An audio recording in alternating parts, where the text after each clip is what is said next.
channel Ngulik Horor.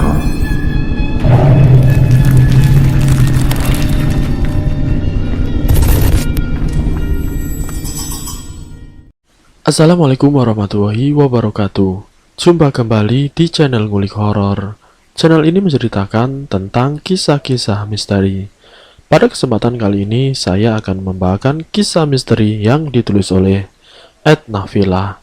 Kalian juga dapat mengunjungi tweet beliau langsung ya. Nanti link saya akan sediakan di kolom deskripsinya. Oh ya, di dalam cerita ini nama dan tempatnya disamarkan semua ya, untuk menjaga privasi pihak yang terlibat di dalamnya. Yuk daripada kita lama-lama, langsung saja kita simak ceritanya.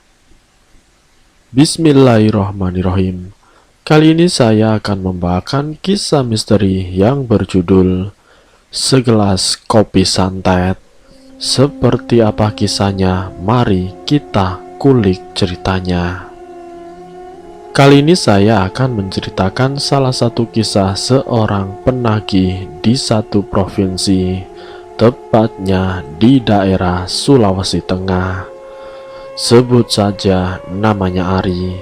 Ari ini di usia 23 tahun dia nekat merantau keluar Jawa demi mendapatkan rupiah untuk bisa mencukupi kebutuhan keluarganya. Ari ini bekerja di salah satu perusahaan swasta, yang dimana Ari bekerja di bagian pemasaran. Setiap harinya Ari menjual barang dari perusahaan di kota. Tidak hanya di satu kota saja, tapi Ari memasarkan barangnya dari satu kota ke kota yang lain, yang setiap harinya hampir 5 kota didatangi oleh Ari. Ia juga bertugas untuk menagih uang kepada pelanggannya yang sudah mengambil barang yang dijualnya, dan harus selesai dalam jangka waktu paling lambat 5 kali jalan dalam setiap penagihan.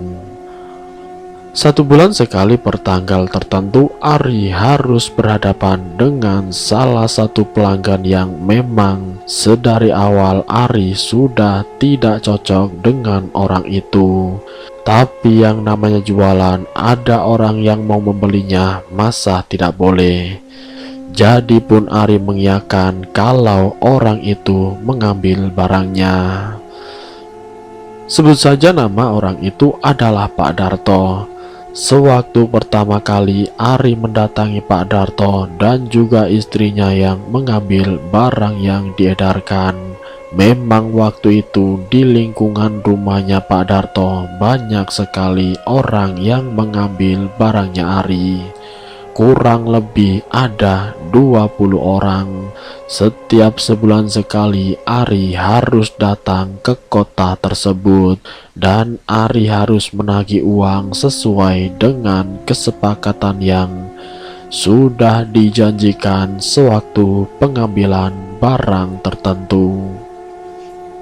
Ari yang tugasnya sebagai penarik uang, ia mendatangi seluruh konsumen atau pelanggan yang mengambil barangnya, termasuk dengan Pak Darto dan juga istrinya.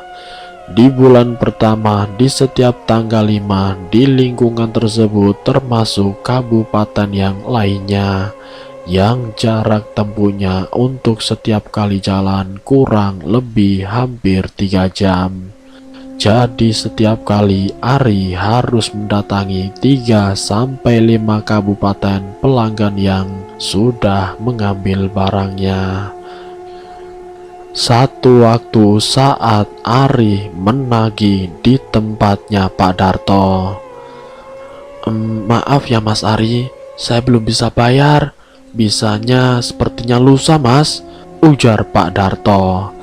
Ari pun yang mendengar ucapan tersebut, ia pun bisa memakluminya.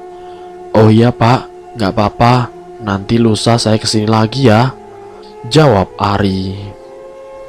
Singkat ceritanya, Ari datang lagi ke rumahnya Pak Darto sesuai apa yang sudah dijanjikannya. Namun lagi dan lagi Pak Darto dan istrinya berjanji lusa akan bayar. yang seharusnya 2 minggu sekali, tapi kali ini Ari setiap minggu sekali harus datang ke rumah Pak Darto.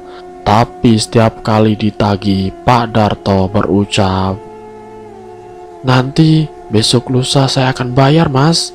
Selalu seperti itu. Sudah 8 kali Ari menagihnya dan selalu diingkari oleh Pak Darto. Padahal perjalanan dari kantornya Ari ke tempatnya Pak Darto itu membutuhkan waktu selama 3 jam. Ari tidak mungkin bolak-balik dalam 1 minggu sekali. Karena bukan hanya Pak Darto saja yang harus ditagih. Di lingkungan itu hanya 1 orang saja yang belum melunasinya, yaitu Pak Darto dan juga istrinya. Sedangkan yang lain belum ada 5 kali ditagih, mereka sudah melunasi semuanya. Di minggu keempat, Ari harus berlawanan arah dari kabupatennya Pak Darto. Ari pun datang dengan membawa kwitansi. Dia mendatangi kediaman Pak Darto terlebih dahulu. Dari kantor dia berangkat jam 8 pagi, sampai sana hampir jam setengah 12 siang. Dan Ari tidak bertemu langsung dengan Pak Darto.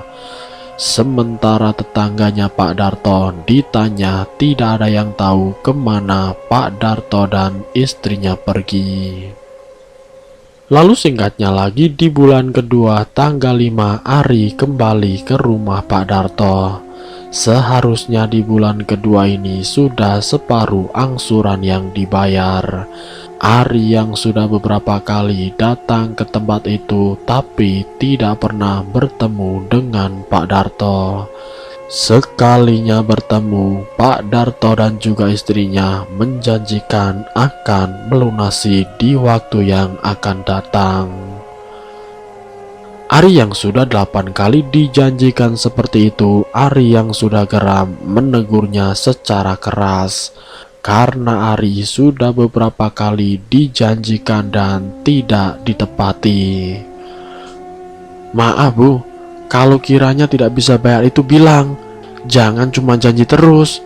Kantor saya dengan rumah ibu itu jaraknya jauh. Kalau ibu tidak bisa bayar, bilang. Kan bisa dibicarakan dengan baik-baik. Nanti saya sampaikan ke atasan saya. Jangan begini Bu. Kalau memang tidak sanggup bayar, ya bilang. Jangan hanya ngomong doang." Bentak Ari kepada istrinya Pak Darto.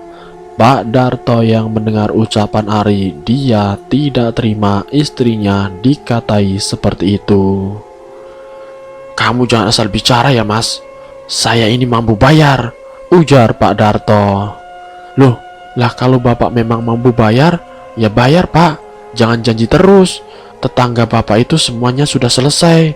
Sedangkan Bapak janji-janji terus, katanya lusa, tapi kalau didatangi tidak ada, tidak mau bayar."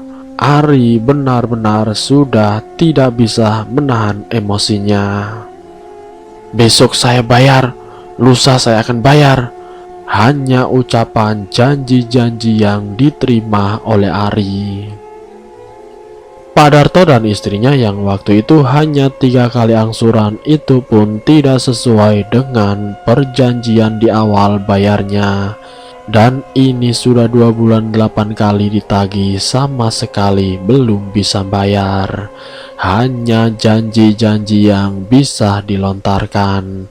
Di saat itulah Ari yang sudah menegur secara keras karena sudah beberapa kali menagih tidak ada hasil. Ari kemudian berkata kepada istrinya Pak Darto, "Kalau memang tidak sanggup bayar, jangan ngomong yang tidak-tidak. Jangan janji ini itu terus. Silahkan kalian tanda tangan saja kwitansi ini. Jangan membuat saya bolak-balik tidak jelas. Soalnya saya bukan cuma ngurus konsumen saja. Saya punya tanggung jawab yang lain. Saya kesini juga butuh waktu lama. Dan setiap kesini hanya dapat janji. Jika tidak bisa bayar, silahkan kembalikan barang yang sudah diambil," bentak Ari.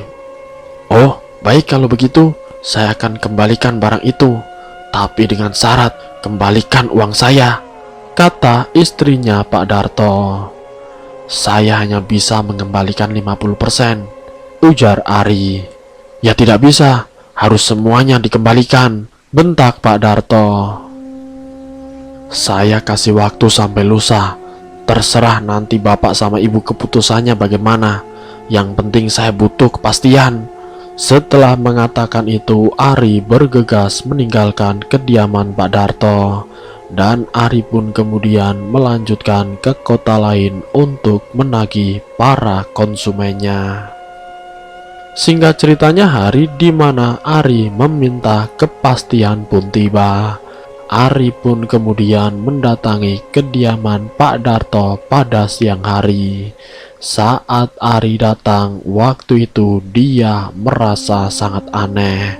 Pak Darto dan sang istri yang sudah bermasalah dengannya, yang sudah sering ribut-ribut dengannya, tiba-tiba tidak ada angin, tidak ada hujan, istrinya Pak Darto membuatkan kopi untuk Ari.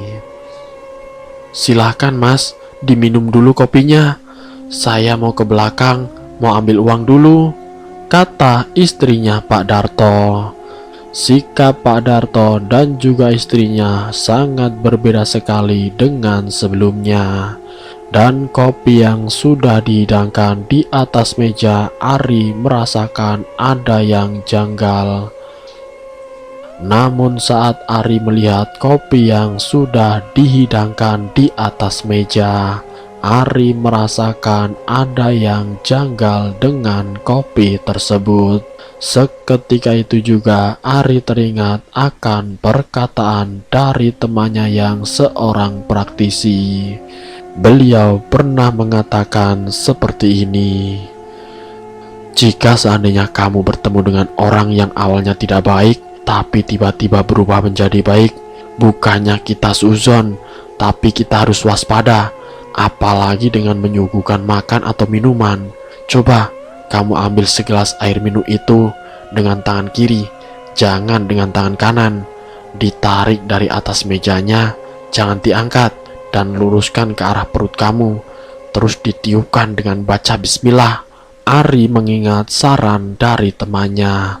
Lalu saat itu juga Ari pun langsung mempraktekannya. Ternyata benar, segelas kopi yang dipegang oleh Ari dengan tangan kiri dan dibacakan bismillah. Seketika itu juga gelas itu terbelah menjadi dua, sampai-sampai tumpah ke celananya Ari. Ari yang melihat kopi yang tumpah membasahi celana langsung berpikir ke arah yang tidak-tidak. Lalu kemudian Pak Darto pun langsung berkata kepada istrinya, "Bu, buatkan kopi satu lagi," pinta Pak Darto. Ari yang waktu itu melihat ada dua gelas yang masih tersisa, dia memilih salah satunya. Tidak usah pak, saya minum yang ini saja," ujar Ari. Tidak berselang lama, istrinya Pak Darto datang sembari membawakan kopi. Tapi waktu itu Ari sudah meminum kopi yang satunya. Setelah mengantarkan kopi, istrinya Pak Darto berujar kalau uang untuk pelunasan itu dibawa oleh tetangganya. Katanya dibawa ke pasar dan pulangnya itu nanti sore jam 5. Ari yang sudah geram capek menagih terus bolak-balik tidak ada hasilnya. Lalu kemudian Ari berkata, "Alah, saya tidak mau menunggu lagi. Pokoknya saya tidak mau tahu. Jangan ada alasan. Katanya uangnya sudah ada." Waktu itu kesabaran Ari sudah habis. "Iya mas, uangnya sudah ada, tapi ke bawah tetangga. Dan pulangnya katanya nanti sore," ujar istrinya Pak Darto. "Kalau memang tidak bisa bayar itu ngomong pak, bu. Waktu saya bukan untuk menagih kalian saja. Saya masih banyak kerjaan." Suami istri itu dimaki-maki oleh Ari. Saya sudah kesini beberapa kali dan hanya mendapatkan omong kosong dari kalian. Sudah, ambil saja barang itu. Saya sudah tidak mau berurusan sama kalian lagi. Setiap kali saya datang, bisanya hanya janji-janji palsu yang keluar dari mulutnya. Bilangnya mau bayar, tapi sudah 2 bulan hanya omong kosong. Gumam Ari di dalam hati. Saking kesalnya sampai Ari rela gajinya dipotong untuk membayar tagihannya Pak Darto. Dan Ari pun sudah tidak memperdulikan Pak Darto dan juga istrinya. Namun setelah beberapa hari kemudian, semenjak segelas kopi terbelah menjadi 2, ada salah satu orang yang datang ke kantornya Ari. Ia mencari Ari, menanyakan ke orang-orang yang berada di kantor tentang keberadaan Ari. Orang-orang yang ada di kantor pun tidak tahu siapa orang tersebut. Waktu itu Ari belum pulang karena dia itu masih kerja di kabupaten yang lain. Dari pagi sampai jam 8 malam orang itu menunggu Ari. Sampai Ari berpikir mengapa orang itu rela menunggu sampai jam 8 malam. Setelah Ari sampai di kantornya, salah satu rekan kerjanya menanyakan kepada Ari, Mas, itu di ruang tunggu ada orang yang nyariin sampean.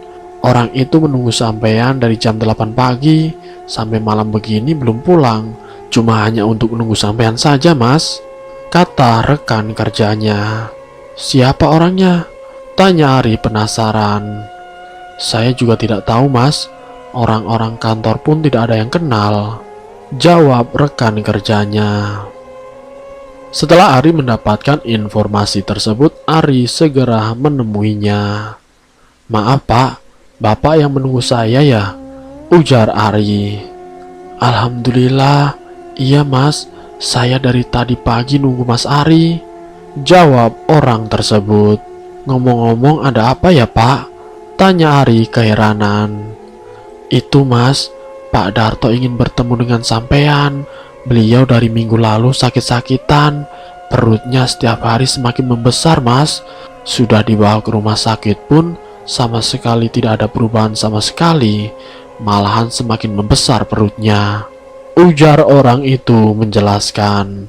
Ari yang mendengar itu teringat dengan segelas kopi yang pecah. Apa ada hubungannya dengan segelas kopi itu? Ucapnya di dalam hati. Saya minta tolong Mas, saya minta tolong. Mas Ari temui Pak Darto. Dia ingin minta maaf dengan sampean Mas, pinta orang tersebut. Minta maaf karena apa ya Pak? Saya tidak punya masalah dengannya, tanya Ari keheranan. Saya tidak tahu Mas, yang jelas Mas Ari harus ke sana. Karena Pak Darto itu sekarang sakit-sakitan, sudah dibawa ke orang pintar, sudah dibawa ke rumah sakit, tapi katanya hanya bisa sembuh dengan meminta maaf kepada orang yang pernah disakitinya Mas, jawab orang tersebut. Tapi saya tidak merasa disakiti Pak, walaupun tempo lalu pernah ada masalah dengan saya, tapi saya sudah mengikhlaskan. Bahkan semua tagihan Pak Darto sudah saya lunasi. Jadi saya sudah tidak ada urusan lagi dengan Pak Darto dan juga istrinya Pak, jawab Ari menjelaskan. Singkat ceritanya orang itu rela nginep di salah satu masjid demi bertemu dengan Ari. Saat Ari berangkat ke kantor, orang itu sudah menunggu di depan pintu masuk. Ari yang melihat pun sempat kasihan karena dia sudah rela menginap demi menunggu dirinya dan membawa Ari ke rumah agar Ari bisa diajak ke rumah Pak Darto. Setelah dipikir-pikir, akhirnya Ari pun ikut dengan orang itu ke tempat Pak Darto. Perjalanan yang ditempuh 3 jam dengan mengendarai sepeda motor. Saat sampai di kediaman Pak Darto, keluarga Pak Darto langsung menemuinya dan mengatakan maaf kepada Ari. Mas Ari, saya minta maaf Mas. ucap istrinya Pak Darto. Loh, minta maaf kenapa Bu? Tanya Ari kebingungan. Maafkan saya dan suami saya Mas, karena ulah suami saya, dirinya terkena santet, kata istrinya Pak Darto sambil menangis. Astagfirullahalazim, disantet siapa Bu? Saya tidak merasa melakukan itu, ujar Ari meyakinkan. Suami saya terkena santet oleh dirinya sendiri Mas. Waktu itu tujuannya untuk menyantet Mas Ari, agar Mas Ari mengalami kecelakaan saat perjalanan pulang. Karena suami saya tidak terima dikala Mas Ari menagih uang terus-menerus.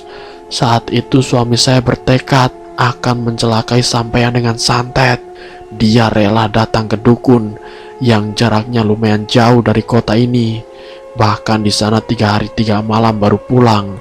Setelah mendapatkan apa yang diinginkan, dia pulang. Dan di keesokan harinya, apa yang dia peroleh dari dukun itu ditaburkan di segelas kopi yang disajikan kepada Mas Ari. Namun segelas kopi itu pecah dan ternyata berimbas kepada dirinya sendiri. Sekarang kondisi suami saya seperti itu. Perutnya setiap hari semakin membesar Mas, rengek istrinya Pak Darto. Ari yang mendengar perkataan dari istrinya Pak Darto sempat terkejut. Tapi sebelumnya Ari sudah mengira kalau sepasang suami istri itu berniat jahat kepada dirinya. Ari yang melihat kondisinya Pak Darto memang perutnya membuncit seperti orang yang hamil 9 bulan. Di kediaman Pak Darto pun banyak orang termasuk para pelanggannya dulu. Pak Darto yang melihat Ari, ia langsung sungkem kepada Ari. Mas Ari, maafkan saya Mas. Saya sudah berniat jahat sama sampean. Maafkan saya Mas, ujar Pak Darto dengan derayan air mata. Iya Pak, saya sudah maafkan sampean, jawab Ari. Keadaan Pak Darto yang sangat memprihatinkan, perutnya membesar, mulut yang mengeluarkan busa, wajah yang sayu, dengan terbaring di atas kasur. Pak Darto merasakan sakit yang luar biasa.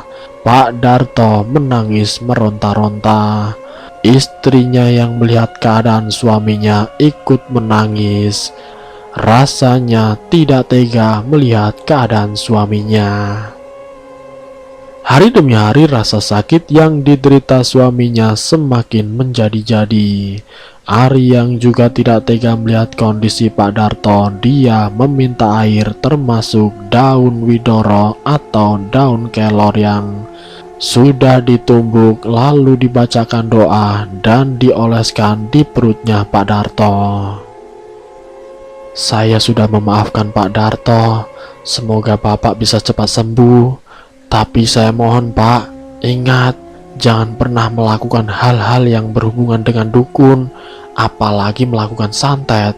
Pak Darto sudah merasakan sendiri dampaknya. Semoga kedepannya Bapak lebih baik lagi. Dan ingat Pak, tobat Pak. Ari pun menasehati Pak Darto. Singkat ceritanya 1 minggu lebih setelah Ari datang menemui Pak Darto, kini keadaan Pak Darto kian membaik berkat tumbukan daun kelor yang sudah dibacakan doa oleh Ari. Dan hanya butuh 1 bulan keadaan Pak Darto sudah sembuh total. Kini hubungan antara Ari dan keluarganya Pak Darto semakin membaik. Dan selesai. Semoga dari kisah ini kita dapat mengambil hikmah dan pelajarannya. Ambil sisi baiknya dan buang jauh-jauh sisi negatifnya. Terima kasih untuk kalian yang sudah mampir di channel kami. Jika kalian tertarik dengan video kami, silakan tekan tombol like, share, dan komen. Tekan subscribe untuk mengikuti video-video kami yang selanjutnya. Wassalamualaikum warahmatullahi wabarakatuh.